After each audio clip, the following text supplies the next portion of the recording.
saludo al alcalde del municipio de Sevilla, Jorge Augusto Palacio Garzón, y su esposa Tania, al alcalde de Tuluá, John Jairo Gómez, de Cartago, Víctor Álvarez, de Bugalagrande, Julio Rojas,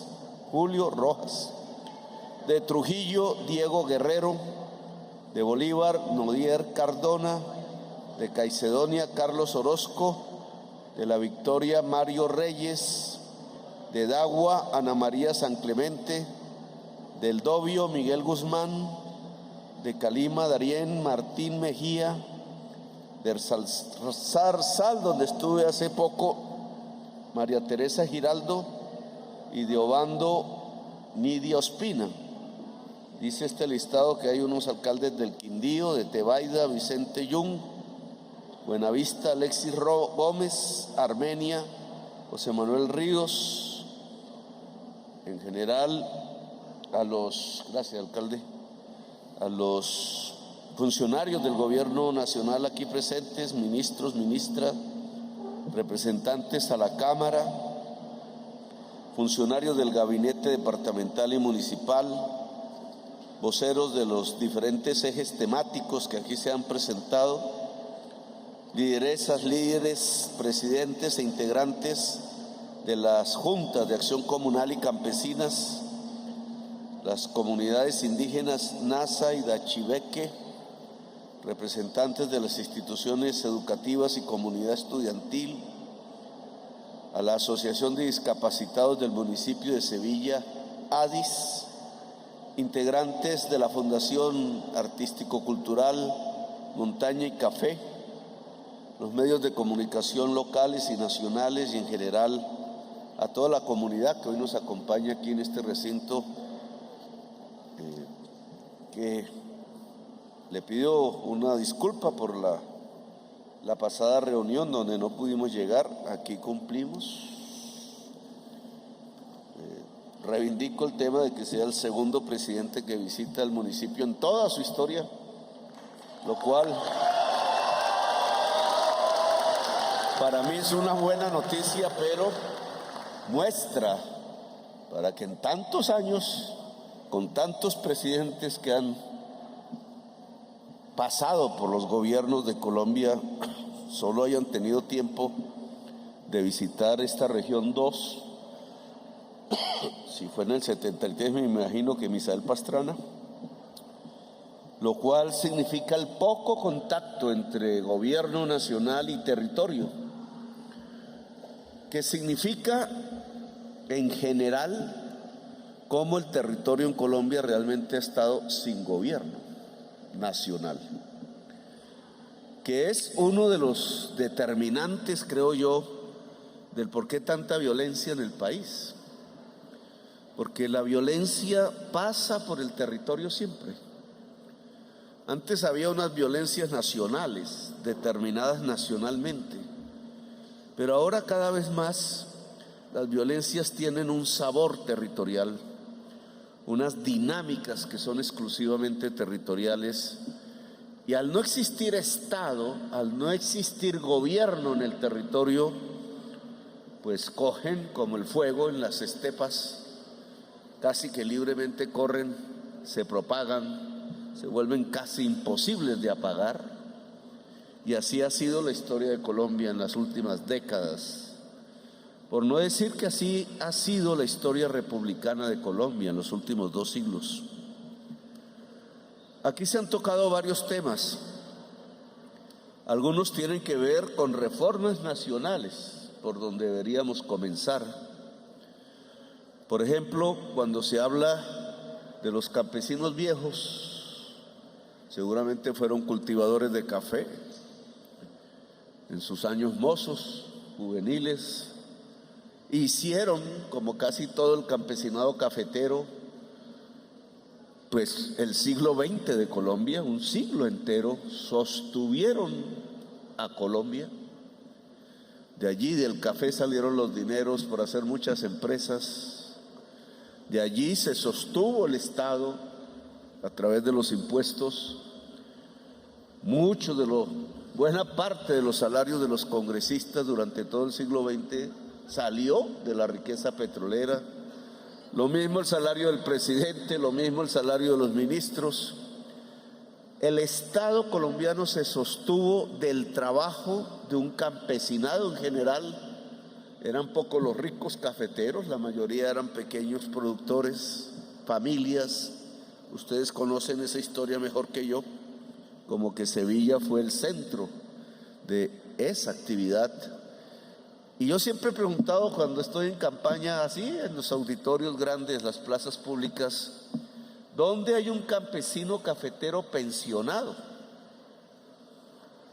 Porque entregaron miles de millones de dólares de riqueza anual durante un siglo más o menos. Aún la siguen entregando porque el café no ha terminado su ciclo. Yo quisiera que no terminara. Pero mientras conocemos los nombres de grandes burócratas de apellidos ilustres dirigiendo la Federación de Cafeteros, no encontramos el nombre de un campesino cafetero que esté pensionado. Yo creo que ahí sí hay una enorme injusticia. Hay que decir que me metieron los dedos en la boca ahora en la última elección por funcionarios de mi propio gobierno, para continuar con la misma lógica de depredación de la economía cafetera de Colombia, que ha cambiado indudablemente. Ya no es como en el siglo XX, incluso la zona geográfica es diferente, pero de alguna manera u otra, a pesar que de los altos dignatarios del café y del gobierno salían las instrucciones de acabar el pacto cafetero, por ejemplo, que acabó con los ingresos del cafetero por esa mentalidad neoliberal de acabar los acuerdos entre los productores mundiales que defendían al productor directo en esos países, Brasil, Colombia, Centroamérica, algunos países del África. Acabaron con eso para que el libre mercado hiciera ganancias con el café, que las hace y en cuantías enormes, pero que no llegan ya ni al país y muchísimo menos al productor directo. Acabaron con la flota mercante gran colombiana, acabaron con el banco cafetero, acabaron con la institucionalidad cafetera y acabaron hasta con el café, porque las directrices que impartían era que solo los campesinos o los grandes y medianos propietarios más productivos, con más dinero por tanto, eran los que deberían quedar y el resto debería salirse del café a cultivar otras cosas. Hoy el café sería una solución para las zonas que cultivan hoja de coca en este momento en el país. Qué gran error el de los dirigentes cafeteros de debilitar la economía cafetera de Colombia. Ya no somos ni el primero ni el segundo, creo que ya no somos ni el tercero, ya caímos al cuarto lugar mundial. El gusto por el café colombiano no existe en la mayoría de los consumidores de Europa, de Asia o de América. Hay un camino casi que hay que reconstruir. Y yo sí quisiera que se pudiera hacer de mano del gobierno, porque todavía el gobierno maneja el Fondo Nacional del Café, manejaba, porque ha hecho un contrato con la Federación de Cafeteros, y los dineros que son públicos, que salen del café, en realidad no llegan al pequeño productor. Se quedan, por ejemplo, en el gran edificio que hay en Nueva York, comprado con esos dineros en Nueva York, que alguien arrendó. Imagínense cuánto vale el arriendo de un edificio en Manhattan. Y en lugar de que el arriendo llegara a los campesinos cafeteros, se lo guardó en el bolsillo, sin que haya hoy procesos que realmente castiguen ese uso fraudulento de lo que es público. Yo sí quisiera que la base cafetera trabajara con el gobierno, sabedores y sabios que son de los secretos del cultivo del café, de los problemas que tiene, de los aciertos, pudiéramos agenciar programas que permitieran el fortalecimiento de la economía cafetera, no solamente en extensión, en cantidad, sino también en industrialización, en innovación, en nuevas posibilidades que el café nos permite. Ahora hablan, por ejemplo, en la prensa que los árabes, que eran buenos cafeteros, de allá fue que conocimos el café, de Etiopía, que no es propiamente árabe, pero sí estaba muy conectados con los árabes, se han quedado con la propiedad de Nutresa, empresa que era el grupo empresarial antioqueño.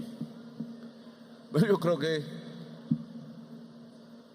siendo que ya no es tan nacional, podría haber una oportunidad, porque a mí sí me gustaría que esas empresas que pueden manejar la comercialización agroalimentaria en el mundo se pudieran vincular directamente con el campesinado productor del café.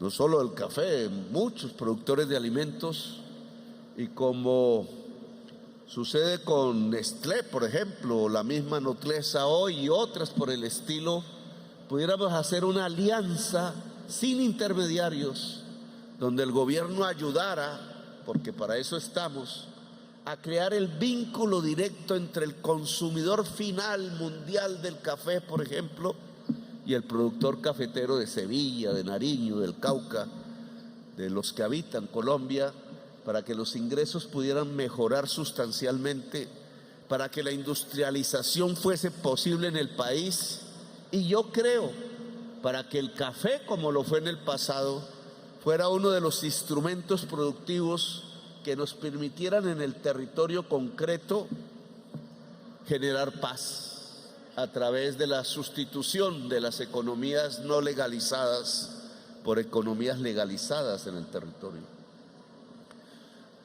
Ustedes han hablado de la pensión al campesino, de los viejos campesinos que hoy no tienen nada, que mueren de tristeza por ahí si los hijos no son tan buenos hijos, que están por ahí por los parques muchas veces, a veces alcoholizados, los he visto, y lo han ligado con el programa adulto mayor del DPS, que entrega 80,000 pesos mensuales a un grupo importante, sí, de campesinos y campesinas, pero ¿qué hace un viejo con 80,000 pesos mensuales? Ellos estarán agradecidos porque algo es algo, dice el dicho popular, pero ahí no se puede establecer dignidad, ahí no se pueden establecer las bases dignas en la edad en que ya uno se va, después de haber dado todo, para bien y para mal, en la existencia. Por eso nosotros hemos propuesto una reforma pensional. Las pensiones fueron convertidas por los mismos que se tiraron el Fondo Nacional del Café, fueron convertidas en un negocio. Los trabajadores ahorran en unos fondos privados que son de 2 bancos, no hay muchos, y allí hasta que pasa el tiempo entonces hacen las cuentas, y como los trabajadores y trabajadoras de Colombia en general no los emplean en un solo ciclo, sino que los despiden cada 3 meses y demoran en conseguir otro empleo, y así durante toda la vida, porque el mundo laboral ha sido también precarizado, empobrecido a través de reformas laborales que van en contra del trabajador y de la trabajadora. Entonces no logran ni los niveles salariales ni el tiempo suficiente.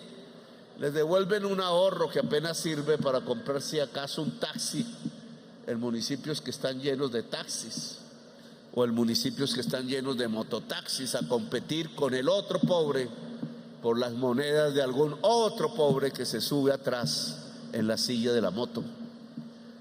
Así se volvió el sistema pensional colombiano. No da pensión. la gente ahorra y le usan los recursos. Y por eso queremos transformarlo, para que haya un sistema que dé pensión. Entre la reforma que proponemos, que no voy a explicar aquí por falta de tiempo, que básicamente es lograr que el cotizante pueda también cotizar una parte de esa asignación mensual en Colpensiones, podríamos liberar unos recursos bastante, cerca de 12 billones de pesos anuales, con los cuales, siendo dinero del gobierno, no de los cotizantes, podríamos ampliar el programa adulto mayor en los dos sentidos, en el número de personas que cobija y en la mensualidad o el bono que entrega cada mes, pasando algo que por lo menos sirva para que haya un plato de sopa caliente todos los días y un lugar donde vivir, para que el viejo cuando llegue a su casa sea bien visto, porque lleva al mercado todavía a su casa, sea bien mirado y no envuelto en la tristeza, para que estos campesinos cafeteros, y aquí habría que hacer un comité del adulto mayor, de viejos y de viejas, porque la mayoría son mujeres, los hombres no sobrevivimos tanto, pudiera organizarse. Si logramos aprobar la ley que los congresistas tienen en su mano,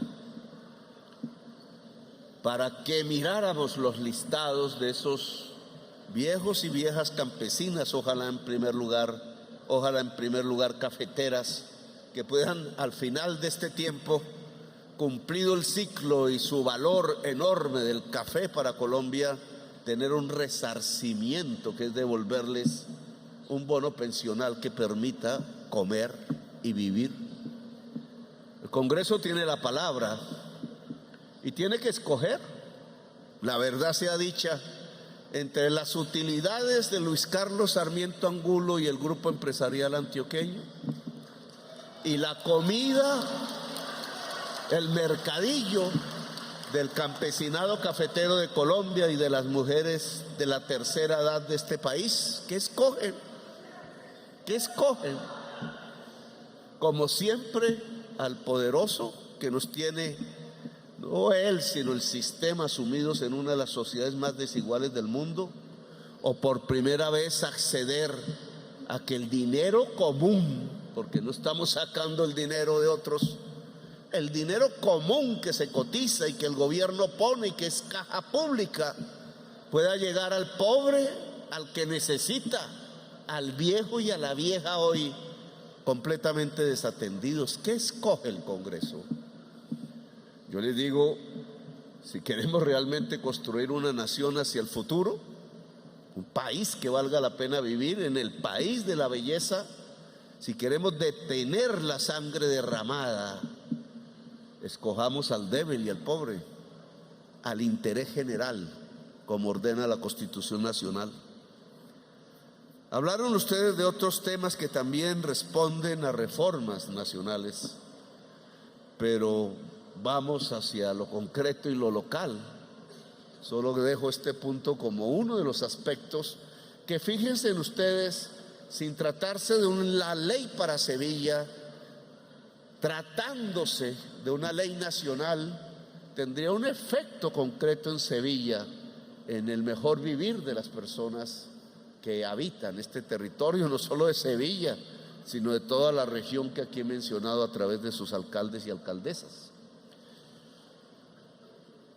Han planteado ustedes otra serie de temas que ya no responden a grandes reformas nacionales, sino que responden a la dinámica del gobierno. Ya no tienen que ver con los congresistas, no tienen que ver con los jueces, tiene que ver con los ministros, las ministras, los jefes de institutos del gobierno que yo encabezo. A veces a mí me da cierto temor cuando voy por estos pueblos, las regiones, la diversidad colombiana. Presentamos el Plan Nacional de Desarrollo en un sitio lejos que se llama El Remanso, en Guainía, un lugar mágico, espectacular, de los mejores del mundo, habitado por algunos indígenas.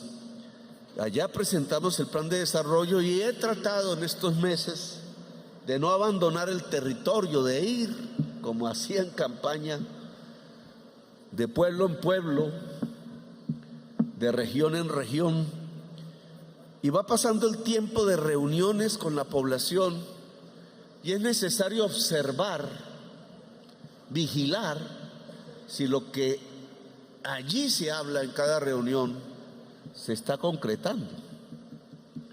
Por ejemplo, ¿cómo va el estadio de Buenaventura?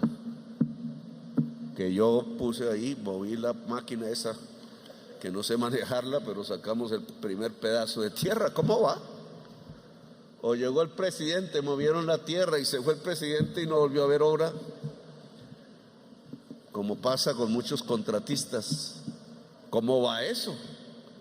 ¿Cómo van los esfuerzos que se han hablado en el territorio? ¿Cómo va la vía ya principal que fue cortada por uno de estos desastres, que es la misma falla que pasa por aquí, tengo entendido, allá en Rosas, Cauca? Se estaba trabajando rápido, estábamos impulsando el transporte para que se pudiera comunicar más rápido la región, pero la obra tenía que ser entregada ya. ¿Qué pasó con la obra? Porque si el gobierno, a través de la práctica gubernamental, empieza a hacer anuncios, incluso empezar obras, pero van quedando por ahí, pues estamos haciendo más de lo mismo. Es lo que ya han hecho los otros gobiernos, dejando obras tiradas. Y no tiene sentido, porque este tiene que ser el gobierno de la gente y por tanto de sus soluciones concretas. No podremos solucionar toda, la plata no alcanza. El listado de necesidades siempre será más grande que las capacidades para resolver, pero indudablemente tiene que priorizarse qué es más importante y hacerlo primero para que podamos pues avanzar en calidad de vida, para que cada día que pase sea mejor que el anterior, cada generación que pase sea mejor que la anterior. Aquí, por ejemplo, tengo una serie de anuncios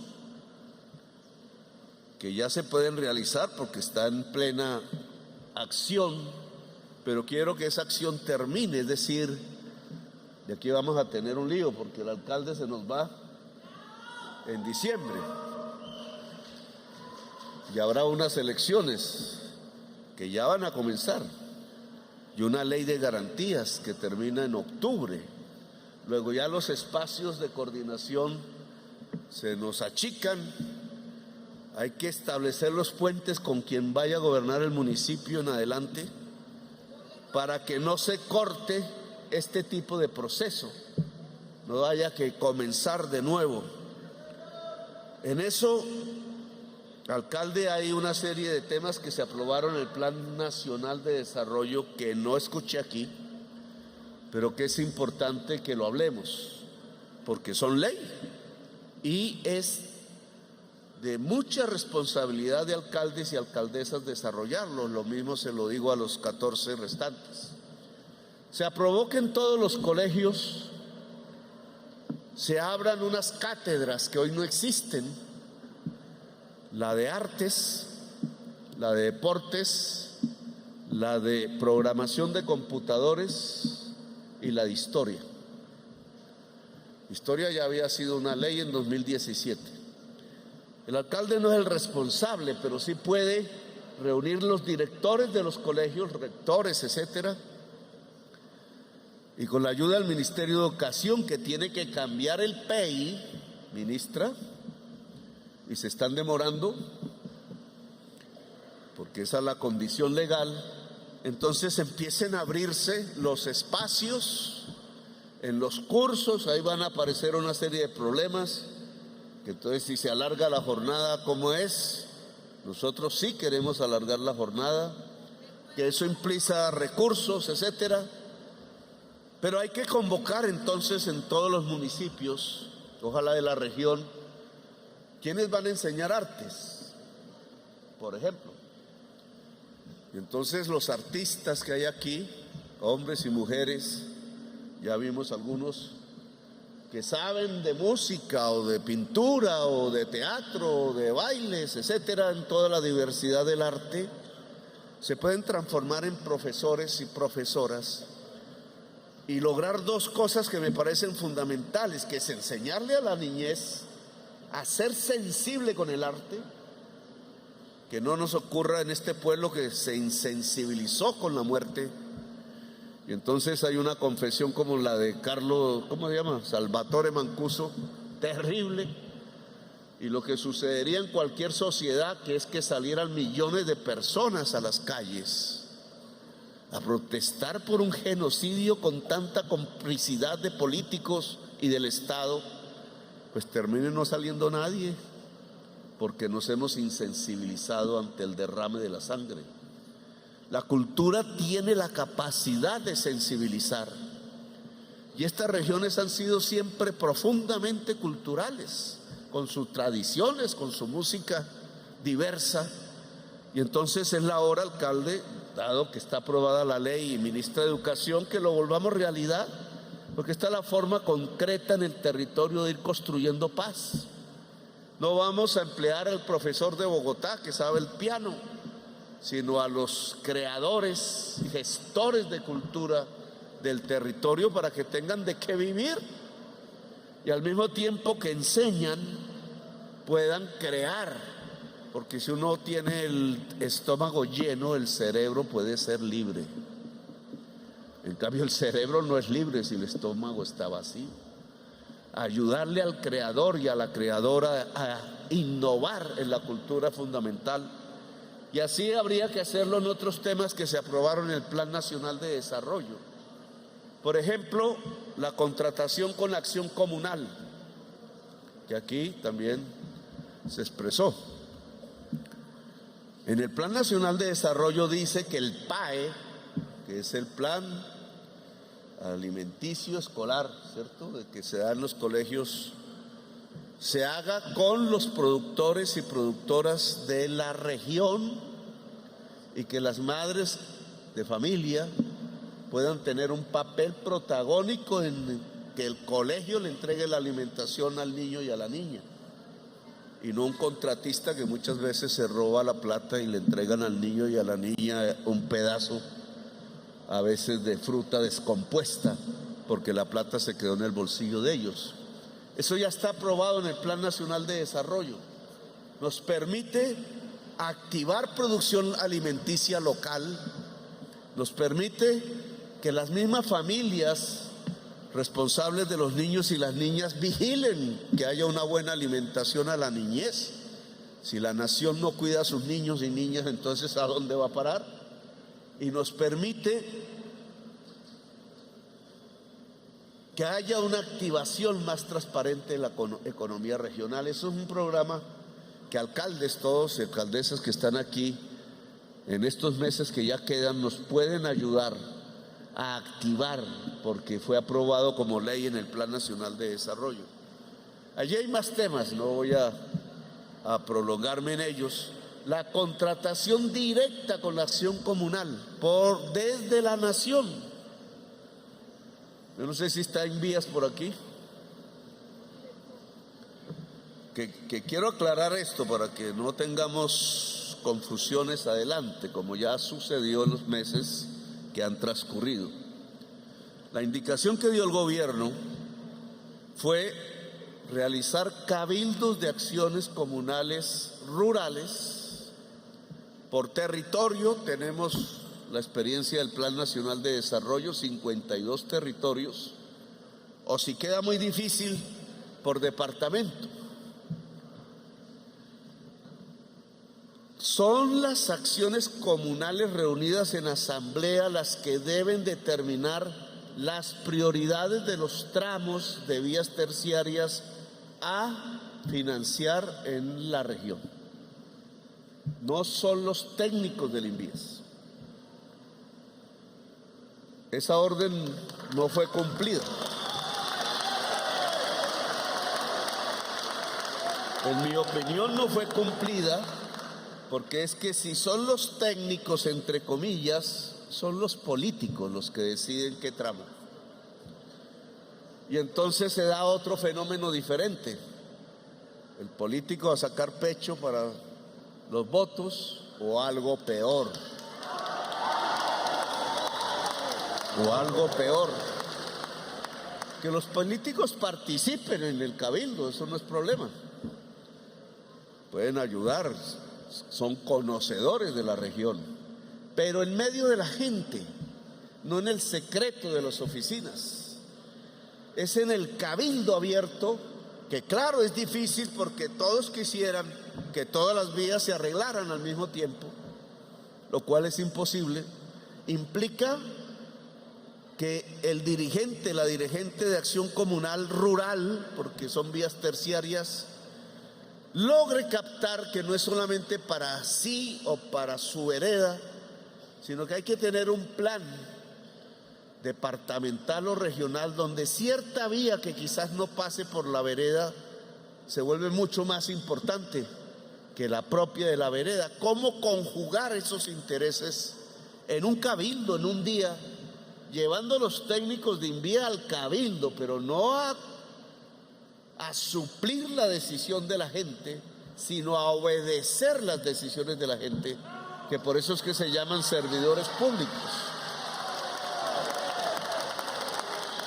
El gobierno dejó unas partidas importantes y ahora hay una adición además para todo el país.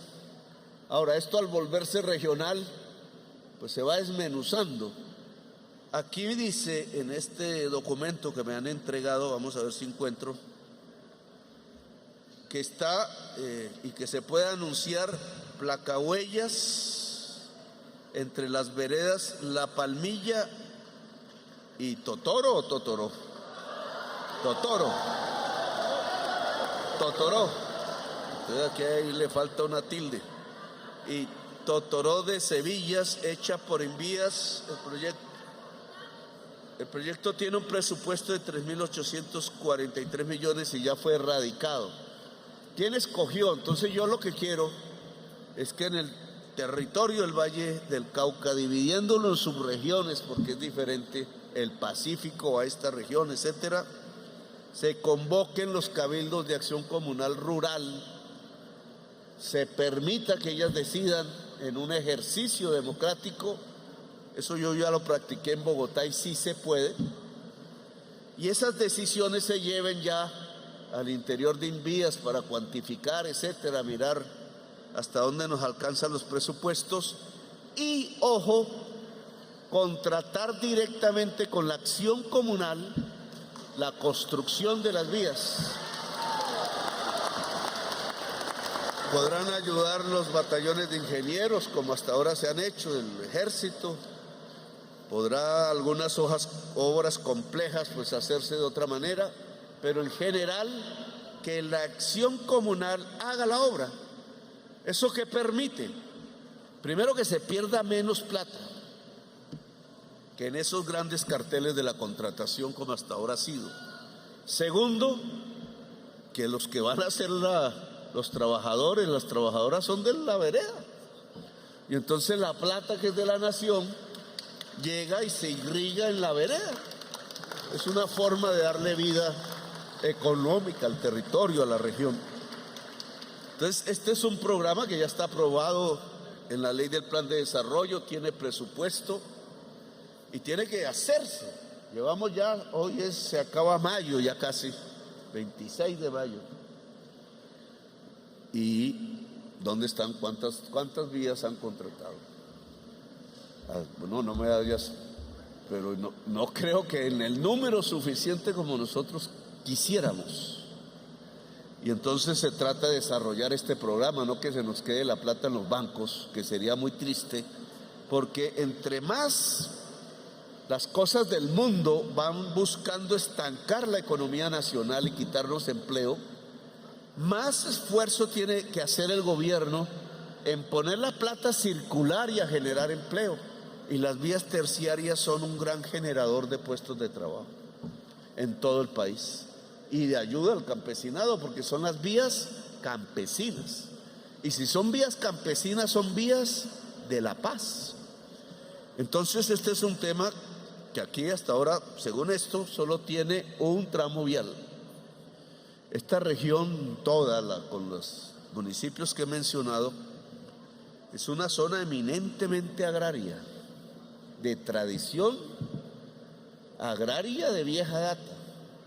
Indudablemente una de las zonas agrarias del país más importantes, y por tanto el esfuerzo de ayuda, dada la crisis climática, etcétera, etcétera, etcétera, es fundamental. Es fundamental. Bien, aquí hay otro anuncio que ustedes mencionaron. Corredor vial Sevilla, Manzanillo, el Jardín Corozal. Dice, esto está a cargo del Ministerio de Transporte. Yo creo, siéntate, hombre. Yo creo que no está por ahí. Ministerio de Transporte, sí, la vice que conozco de vieja data. Dice así: construcción de pavimento flexible en este corredor, con lo que quedaría habilitado como vía alterna. Acordémonos del puente que se cayó, de la vieja, de la quebrada La Vieja, como vía alterna del municipio para el Valle del Cauca y Quindío. Luego, esta es una prioridad, porque no solamente es para las regiones, es para reemplazar el problema que se generó con la caída del puente. Aquí dice que el presupuesto es de 8.500 millones, que se ha hecho un convenio con el Ejército por 1.900 millones y hacen falta 6.600.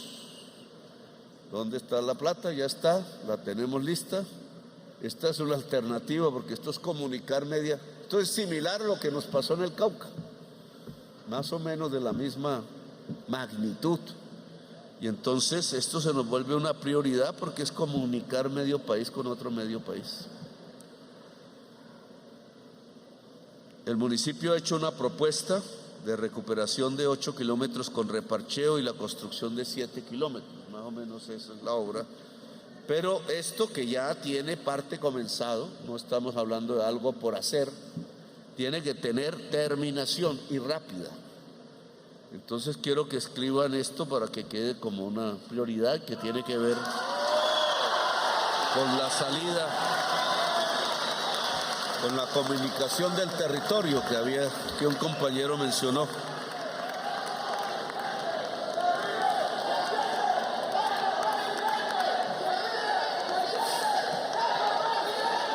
Bueno, aquí hay otras informaciones, que es otra vez infraestructura vial, pero DPS.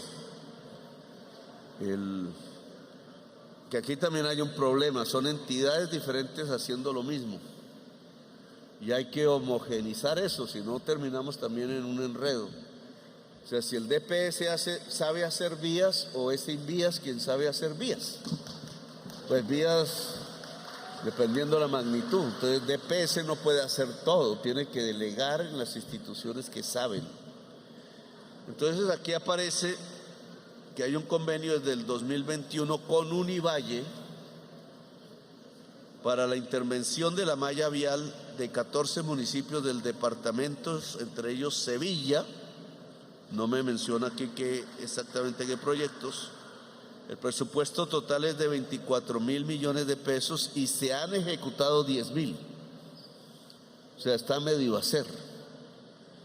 Aquí no me aparecen los tramos, ni sé cuál es el de Sevilla. Pero lo que hay que hacer con Invías es que se acaben de hacer. Son calles urbanas, no son vías campesinas. No sé cuál sería la entidad, porque ya no podemos hacer convenios con municipios.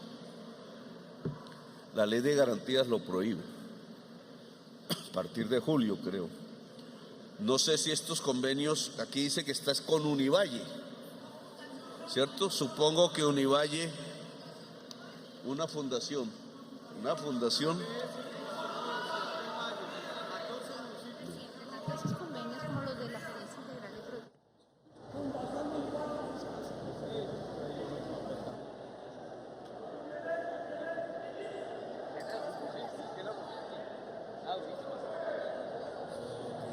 Veamos, ¿por qué no se ha terminado?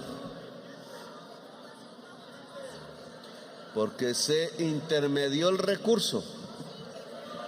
Porque se intermedió el recurso con una fundación que no voy a hablar de ella, pero estas son las maniobras que no se pueden hacer. Porque estas maniobras, cuando se intermedia el recurso, tiene otra finalidad, que no es hacer la obra, sino que es repartir auxilios, que a veces son en las elecciones. Entonces, aquí hay que resolver este asunto. La Contraloría ya nos cambiaron al Contralor, o sea que aquí estamos enredados y hay que resolverlo. Y la comunidad tiene que ser veedora.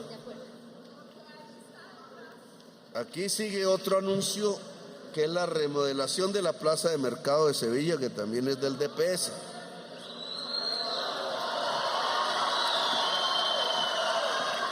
Que ustedes mencionaron varias veces. Se han realizado mesas técnicas. Mesas técnicas no es hacer la obra. Para poner en funcionamiento la plaza, y la alcaldía ha realizado el peritaje y lo entregó al DPS. El presupuesto requerido es de 4.400 millones para terminarla, supongo. La entidad financiará, o sea, el DPS, las obras que se requieren para poner en funcionamiento la fase 1, mejor dicho. ¿Cuántas fases son? Fase 1 y fase 2.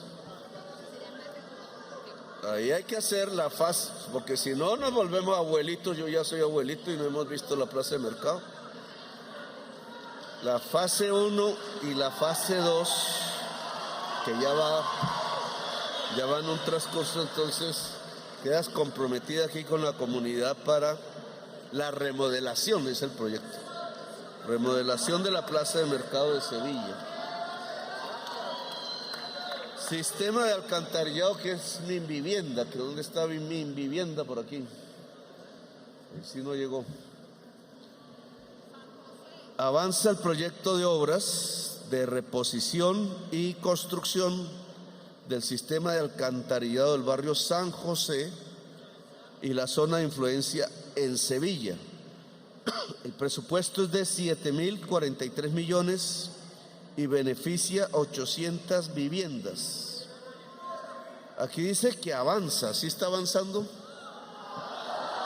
No está avanzando. Está para aprobación. Ojo con estos informes, porque entonces hablamos mentiras.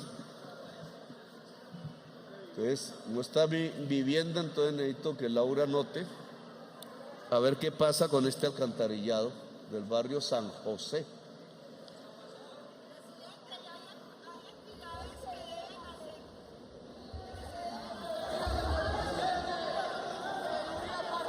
Esto es Minvivienda, la entidad responsable de este alcantarillado es Minvivienda, entonces hay que ver si lo ha contratado, en qué estado está, qué ha pasado está en diseños.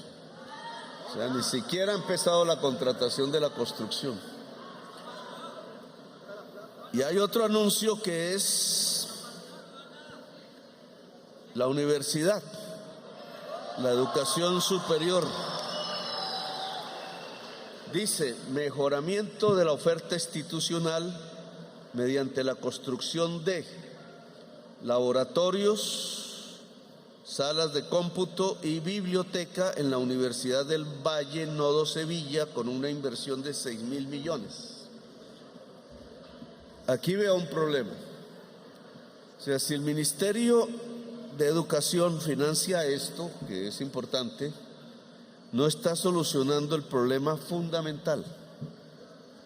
El problema fundamental es que el alcalde, por iniciativa de él y a través de mis discursos, decidió empezar la idea de tener una sede universitaria en Sevilla, con unas carreras, etcétera. Y estableció supongo que un convenio con la Universidad del Valle. La Universidad del Valle es financiada nacionalmente, entre otros recursos. no puede ser financiada por el municipio porque la mayoría de los municipios no pueden financiar universidades.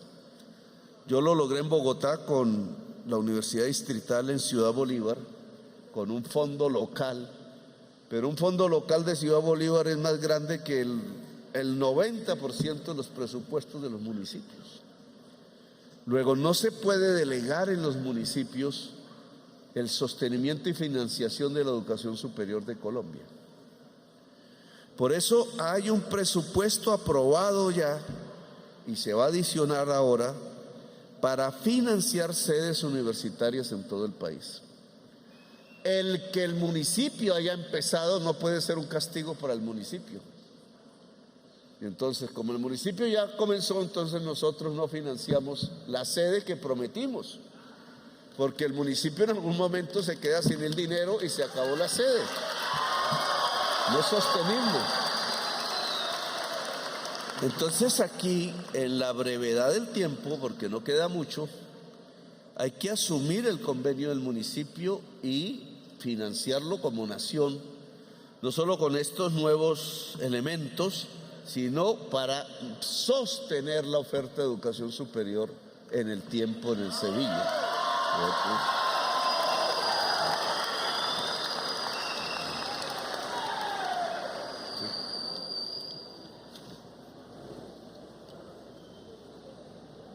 No se oye.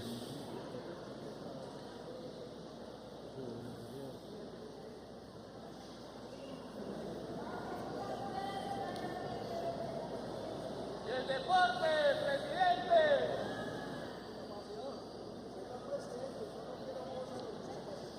Ahora, vamos.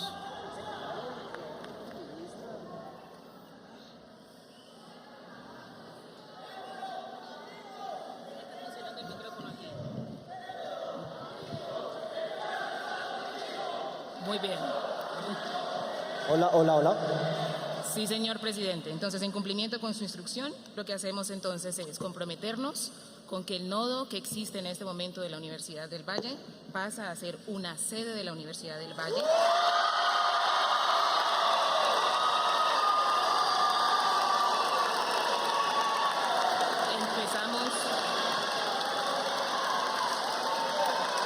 Empezamos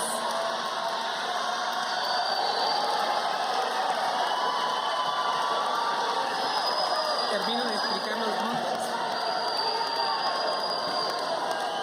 En la primera fase de esa transición a sede, garantizaremos entonces la dotación del laboratorio de sistemas, la dotación del laboratorio agroindustrial y evolucionaremos a desarrollar los espacios de aprendizaje y bienestar por un total de 8.800 millones de pesos.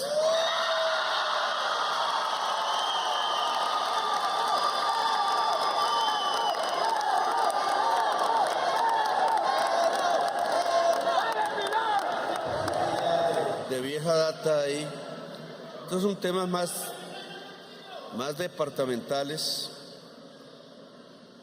Aquí tenemos el estadio Marino Klinger, avance del 1,2%.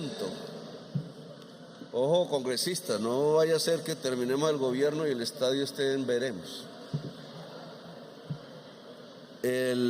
Aquí hay un tema de aeropuertos. Este es un tema que me gustaría tocar. Los aeropuertos en general, además de la comunicación nacional que implican, tienen un elemento que para mí es clave, que es el turismo. Y esta región, como lo ha demostrado el Quindío, tiene una vocación turística. Aún se puede ampliar mucho más. Y aquí, viceministra, para que anotes, uno de los proyectos que hay en la aeronáutica civil del Ministerio de Transporte es la ampliación de la pista de Armenia para que puedan llegar vuelos internacionales. Esa es una prioridad, porque si los vuelos internacionales directamente pueden llegar a Armenia, toda esta región se puede volver en una zona de expansión turística que ya se sabe cómo se hace, ya hay experiencia, volver casas rurales, hoteles, bueno, ya eso se conoce aquí.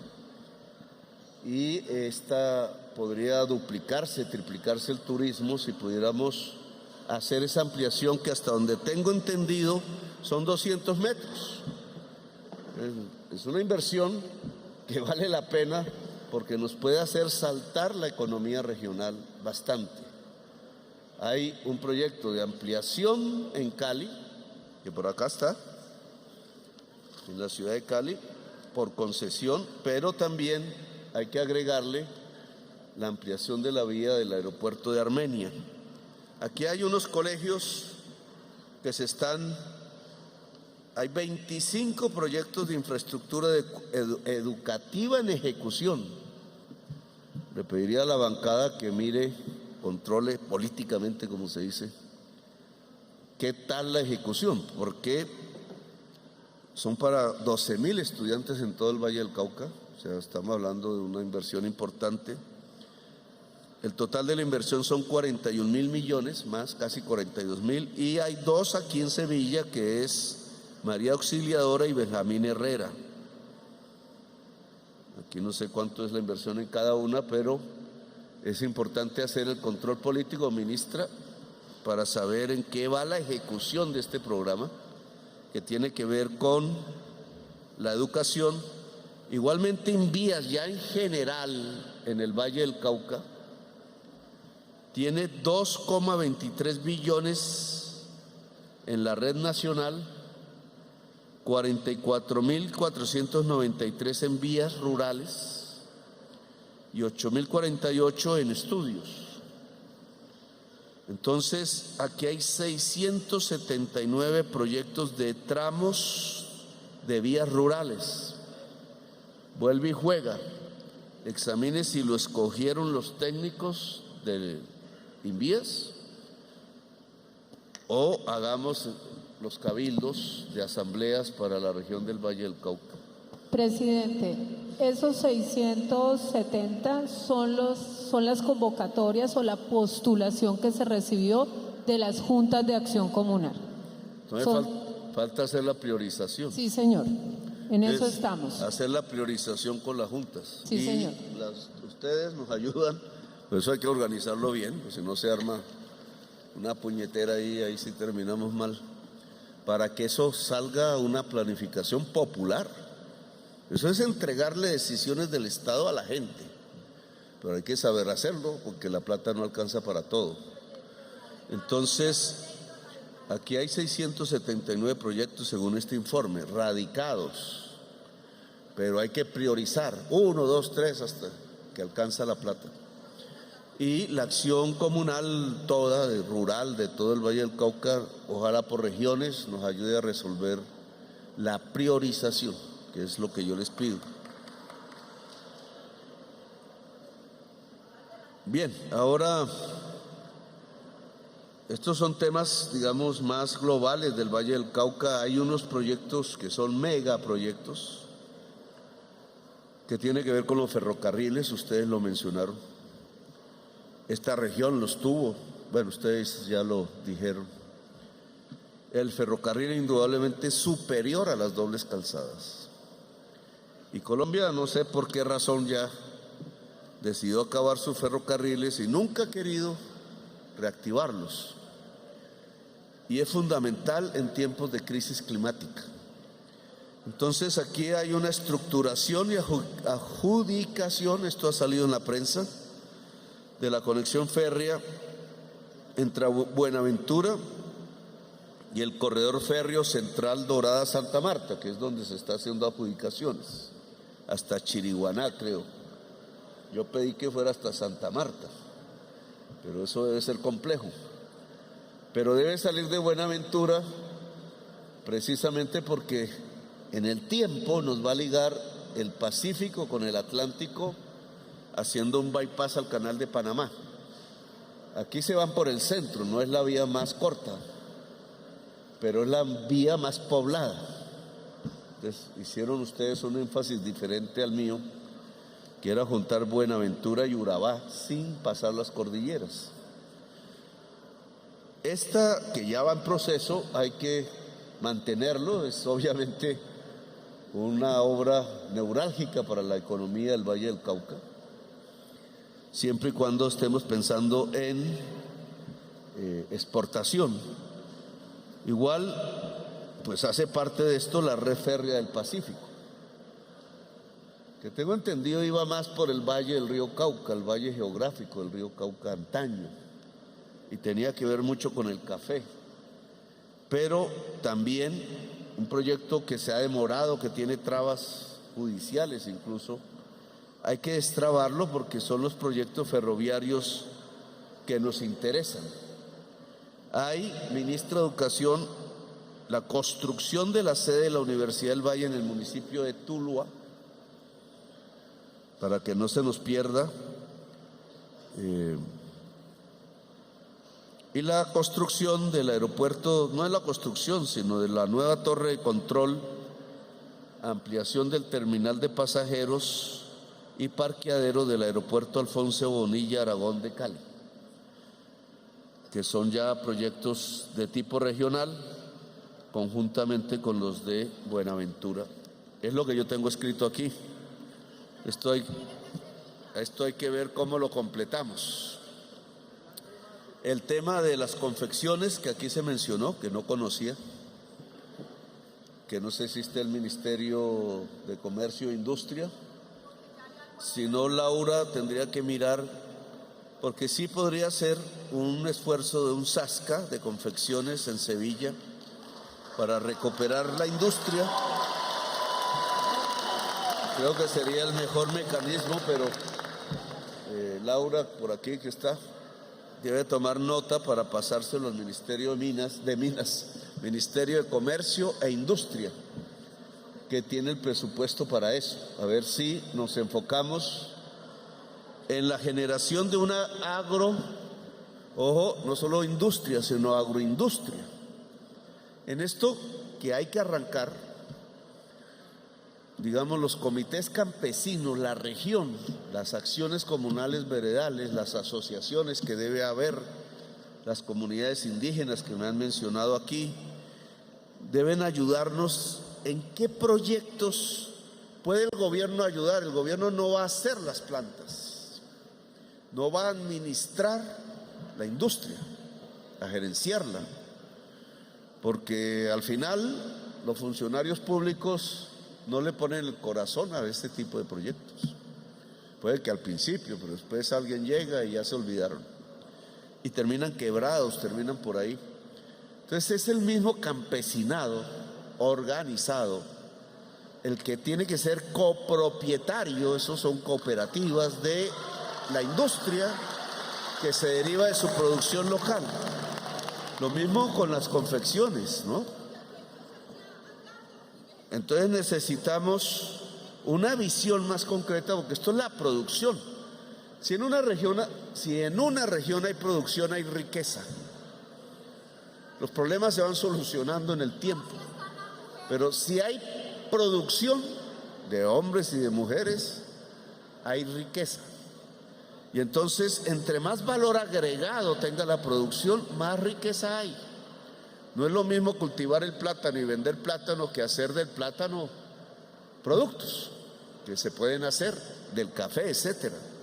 Entonces a mí sí me gustaría tener una visión para que el Ministerio de Agricultura y sobre todo la Agencia de Desarrollo Rural, que acaba de cambiarse, pudiera empezar a implementar, pero de nuevo repito, nosotros ponemos plata con crédito subsidiado, pero es la organización campesina la que tiene que dirigir el proyecto y propiedad de ellos, del campesinado.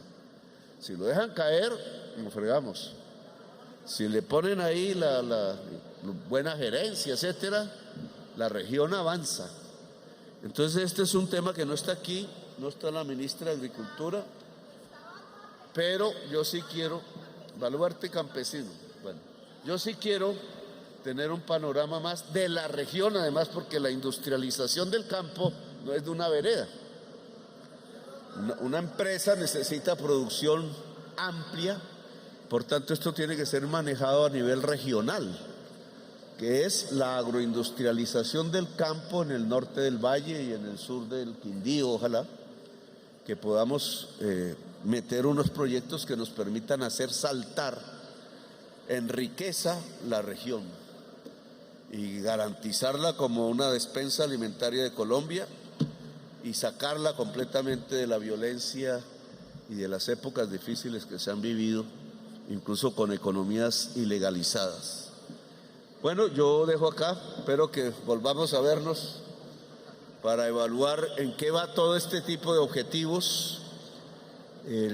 La región tiene que reunirse, lo hicimos en el Plan Nacional de Desarrollo, que debería haber una evaluación de eso, los diálogos regionales vinculantes.